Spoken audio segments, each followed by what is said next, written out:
Denver 7 On Demand is brought to you by Ferguson and BAC Appliance Center, the best in bath, kitchen, and lighting for your home. Good morning to you. I'm Brian Sanders. And I'm Molly Hendrickson. Here's the latest from Denver 7. Breaking from overnight, a massive fire breaks out at a building near the intersection of Santa Fe Drive and 4th Avenue in Denver. Fire crews were first called to the scene around 4:45 this morning. So Denver 7's Micah Smith shows us how they were able to get this under control. As of 7 this morning, the fire is under control. According to firefighters, this was a big one. They had firefighters in the air, on the ground, trying to attack the blaze from all different sides. And at this point, though, firefighters said that they didn't want to send anyone inside, given the history of this building. You may remember back in August, a natural gas explosion near this very location injured 9 people. The utility company says the gas line has been capped off, but firefighters will not be going inside the building until the fire is completely out and all hot spots are under control as well. So we won't know what exactly caused this fire until investigators gain access inside of the building. Also into question is the integrity of the structure, given how large the fire was this morning. No one was injured. This building appears to be vacant. Still a lot of work ahead for firefighters today. They say, again, their investigation is just beginning, but we'll be sure to keep you updated. Reporting in Denver, Micah Smith, Denver 7.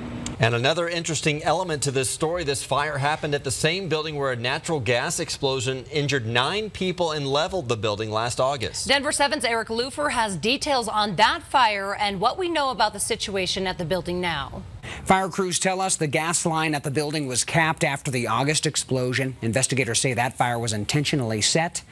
And this was the man arrested in connection to it, Todd Perkins. He was one of the 9 people injured in the fire. Before his arrest, he was recovering at Denver Health.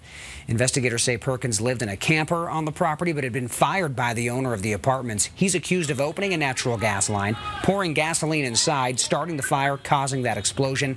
He now faces attempted murder and arson charges. The aftermath of the explosion was startling. Images showing all of that chaos. The explosion damaged most of the 7-unit apartment building. Now we wait to see what comes of this latest fire.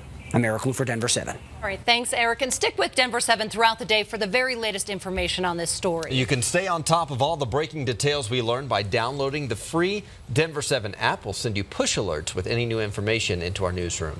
Now let's get a check of our forecast on this First Alert Action Day. Yeah, it is. Take a look at this beautiful shot we've got from Pikes Peak looking over Colorado Springs. That's what the fog and the cloud cover looks like from above, and this is what it looks like from below. Here at City Park, we've had some drizzle this morning, wet roads, and we're going to see more rain this afternoon. Take a look at Futurecast. Temperatures in the upper 30s this morning. We'll get to the upper 40s this afternoon. Scattered showers developing through the day. It's going to get heavier later today through tonight. And for the evening commute, we could start to see that rain turn over to snow, especially just south of Denver along the Palmer Divide and then also up and through the foothills. So it could get a little slushy for tonight's evening commute. It turns to all snow tonight through early tomorrow morning, although we aren't expecting any crazy snow totals. We'll pick up a couple of inches across the metro area. By about 3 o'clock tomorrow afternoon, skies then clear out and we're right around 40 degrees. So here's a look at that Friday night snow. For the metro area, likely a trace to 2 inches. We'd see a little bit more, that 2-inch mark as you get closer to the Palmer Divide. So south of Denver, Castle Rock and Highlands Ranch, you might get a bit more. Right in through the foothills, we're expecting about 2 to 3 inches, maybe closer to 4 as you get a little bit higher because the mountains are going to be at about 3 to 8 inches, especially west of the Divide and north of I-70. Tomorrow, snow through early morning, then skies will clear out, and it's going to be a pretty weekend, at least on Sunday. Tomorrow is chilly, close to 40 Saturday, but 52 on Sunday. And then next week, you guys, we're going to start the week off with some 60s. I'm crossing my fingers about the storm at the end of the week. It looks like we could see a little rain and snow, though, right before the Rockies home opener on Friday. Just more home field advantage for the Rockies. Today, the State House could vote on a revised version of the red flag bill and send it to the governor's desk following days of delays. The Senate passed the bill by the narrowest of margins, 18 to 17 yesterday, mostly along party lines. Democratic Senate President Leroy Garcia Garcia did join Republicans to vote against it. The House will take up the bill later today. It is expected to pass, and Governor Polis has said he plans to sign it. The State House also expected to take a final vote on a bill to reshape our state's oil and gas industry. Last night, it was given preliminary approval on a voice vote. A recorded vote could happen at any time. The bill would prioritize health and safety and give local governments more power to regulate the industry.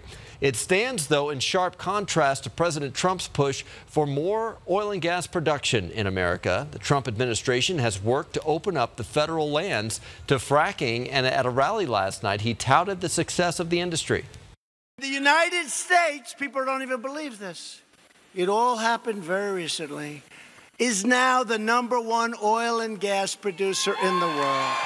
So despite growing U.S. output, gas prices do continue to rise. The president is urging OPEC to increase production to help lower those prices. A bill that would make it easier for pot businesses to operate has passed a U.S. House committee. The legislation would provide federal protection for financial institutions that serve state-authorized marijuana businesses. The House committee voted 45 to 15 to advance the bill. The proposal now goes to the full U.S. House for consideration.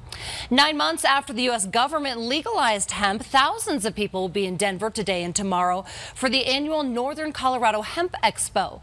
Colorado is one of the largest growers of hemp. This weekend's expo is a chance to see some of the 25,000 products currently available. You're going to see all things hemp here on the floor, from, a lot of CBD, cannabinoid tinctures, gels, body care, food products. You'll also see building materials, fiber products, guitars made out of hemp. So the Hemp Expo is being held at the Crown Plaza Hotel near the Denver International Airport. The forum and conference are sold out, but expo tickets are available for $15 for tomorrow. Now to a Contact 7 consumer alert. With most Colorado ski areas extending their season this year, now is a great time to get some good deals on lift tickets and gear, but you'll need to be careful if the deal seems a little too good. Denver 7's Nicole Brady explains why. Some deals could quite literally be steals, as Colorado law considers the resale of a lift ticket theft. And as we get closer to the closing weekends for the ski areas, there are plenty of people who overbought early in the season, and now they're trying to recoup some of their losses by selling unused lift tickets or a season pass. On places like Nextdoor and Craigslist, you can find people saying, go ahead, pretend to be me for the rest of the season. If that seems a little sketchy to you, it absolutely is. It's illegal, in fact. Ski passes cannot be resold for profit. Even leftover tickets from Loveland 4-packs say in big letters on them, illegal to resell. So if you don't want to risk the consequences, a few legitimate deals out there I found for its final week, April 1st through April 7th. Ski Cooper near Leadville will offer $25 day tickets. On April 6th, college students can get a lift ticket for just $50 at Wolf Creek. And of course, ski areas and ski shops will be selling discounted gear from this year right now as well. And now is the time to get deals for next year. Loveland's 2019-2020 season pass goes on sale April 8th and includes the remainder of this season. And with these seasons being extended, there is still some great skiing left out there. With a Contact 7 consumer alert, I'm Nicole Brady. Well, tickets for American icon Stevie Wonder's performance at Red Rocks this summer are now on sale. That's right. He'll be the centerpiece performance at the Series Fest Season 5 on June 24th. And believe it or not, this will be Stevie Wonder's Red Rocks debut. It'll be a great show to see out there. Well, this has been your Denver 7 On Demand update. Thanks for joining us. Check back here later tonight for another update and download the Denver 7 app for breaking news and alerts. Have a great day.